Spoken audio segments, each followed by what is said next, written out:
In this short video, let me try and explain to you what is happening in Hong Kong. Since Hong Kong was handed over to China by the British Colonial masters back in 1997, the relationship between the two countries or the two sides has been very turbulent. In 1997, both the pro-Beijing and the pro-democracy sides in Hong Kong agreed under the One Country, Two Systems agreement that it would remain a semi-autonomous region under the Chinese sovereignty. Under the basic law, it had its mini constitution for 50 years, which meant roughly the following: relative freedom of opinion and press, unregulated internet, and a less controlled judiciary in comparison to provisions that exist currently in China. However, over the years, Beijing has increasingly tried to exert its influence on Hong Kong, even though mainland authorities are not allowed to operate directly in the city.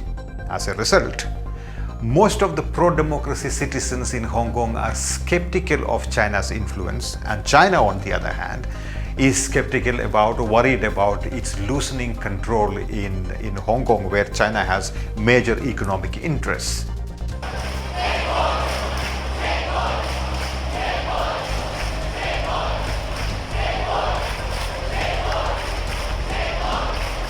In 2019, for instance, a series of demonstrations took over the city against an extradition bill proposed by the government of Hong Kong, which, if passed, would give the city government legitimate power to extradite any suspect to places with which Hong Kong does not have any extradition accords.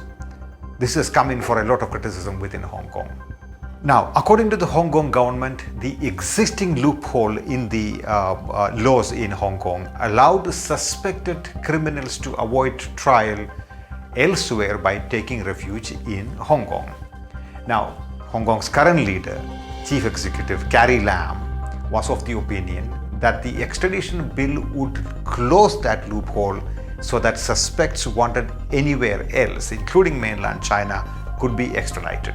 The introduction of this particular extradition bill led to huge protests in Hong Kong and demands for its quick withdrawal. Civil society groups and Hong Kong's pro-democracy activists argued that the bill allowed mainland China to deepen its influence in Hong Kong. The protest became massive in June this year.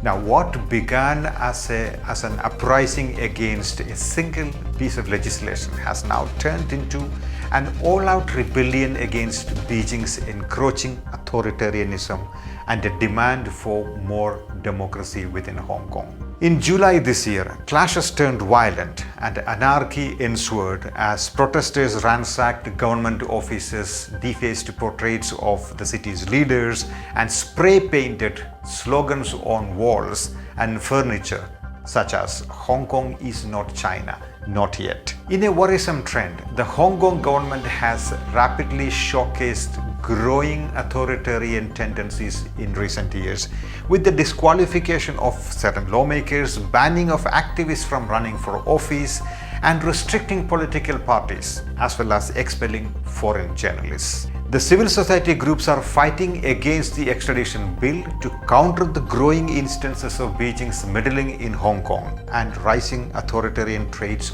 of the city's government. They argue that this particular extradition bill is a massive blow to the civil rights, and it would empower the city government to harass the critics of Beijing by breaking the legal barriers and protections that they have traditionally possessed. Undeterred by the soaring protests, initially Carrie Lam used heavy force against the protesters. Amid rising pressure and criticism, however, the bill was suspended indefinitely, handing a major victory to the protesters.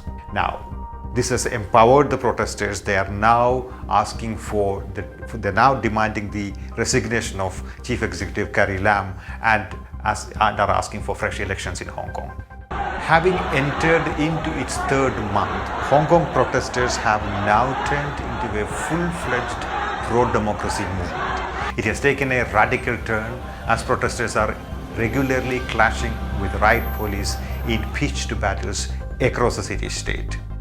On August 12th this year, protesters brought the Hong Kong International Airport to a standstill in the largest shutdown of a major international airport anywhere in the world. China's ambassador to the United Kingdom warned that the Chinese government had enough solutions and enough power to swiftly quell unrest should things become uncontrollable.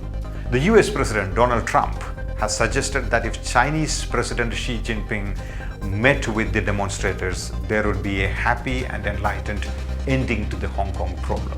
Meanwhile, China has mobilized paramilitary force in thousands to the border near the former British colony, disseminating images and videos of the troops doing anti-riot drills. The pro-Beijing government in Hong Kong has all but vanished, hiding behind columns of riot police. With the recent news of the Chinese army's movement along the border, Hong Kong's pro-Beijing elite is likely to take severe measures and steps to suppress the radical movement for democracy that is brewing in the city. As of now, the Hong Kong officials have denied permission for a march organized this Sunday by the same group that coordinated massive protests earlier this summer. This was the first large march to be organized following the protests at Hong Kong's airport earlier this week. This is still, of course, a developing story. Thank you for watching.